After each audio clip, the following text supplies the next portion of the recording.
আমি চাই প্রত্যেকটা মেয়ে তার নিজেদের স্বপ্ন পূরণ করুক, নিজের পায়ে দাঁড়াক, নিজে কিছু করুক। হ্যালো এভরিওয়ান, আসসালামু আলাইকুম। কেমন আছেন সবাই?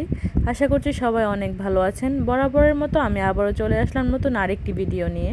ফেসবুকে দেখলাম কেক শিল্পী পেজের ওনার সুমাইয়া শিমু আপু নাকি কেকের স্টল দিবে এমপি মার্কেটের সামনে। তো আমি বাজারে একটা কাজে গিয়েছিলাম, আমাদের আসিয়াপুর সাইফুডসের আরেকটা ক্লাস উদ্বোধন হলো, সেইখানে যাওয়ার পথে আপুর স্টলটা ভিজিট করে আসি। তো প্রথমেই বলে নিচ্ছি, আপু স্টলটা অন্য একটা ছেলের মাধ্যমে পরিচালনা করবে, কিন্তু যেহেতু প্রথম দিন তাই আপু বসেছে আর কি। প্রথম 2 দিন আপু বসবে, এরপর থেকে আপুর এক ছোট ভাই এই স্টলটা চালাবে।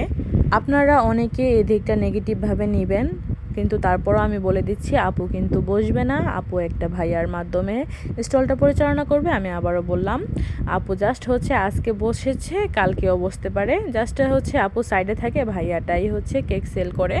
তো এটা আমি আপনাদেরকে বলে নিলাম, কারণ আগের একটা ভিডিওতে আমি বলেছিলাম সেখানেও একটা বাচ্চা কেক সেল করতেছিল, তারপরও মানুষ বলছিল যে না খেয়ে থাকলেও নাকি কেক নিয়ে রাস্তায় বের হবে না। তাদের উদ্দেশ্য করে বলতে চাই, আপনারা হোমমেড কেক যারা বিক্রি করে সবার তো আর একরকম সেল হয় না।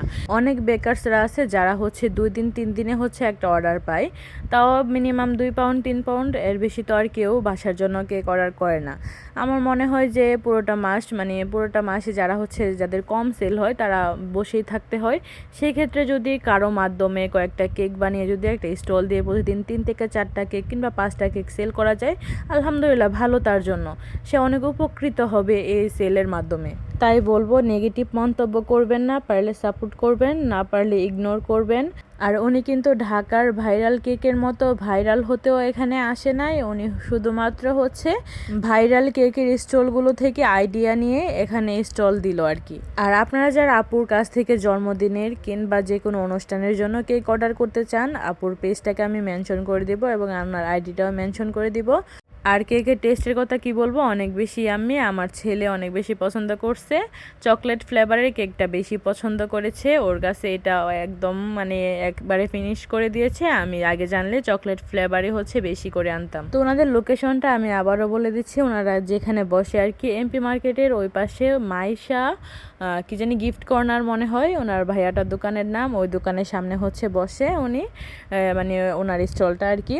তো সবাই যাবেন, গিয়ে যারা হোমমেড কেক খেতে চান অবশ্যই টেস্ট করতে পারেন। বাজারে গেলেই যে কোনো কাজে যদি যান তাহলেই খেয়ে আসবেন, না হয়তো কেকের জন্য যেতে হবে না। তো ভালো থাকবেন সবাই, আসসালামু আলাইকুম।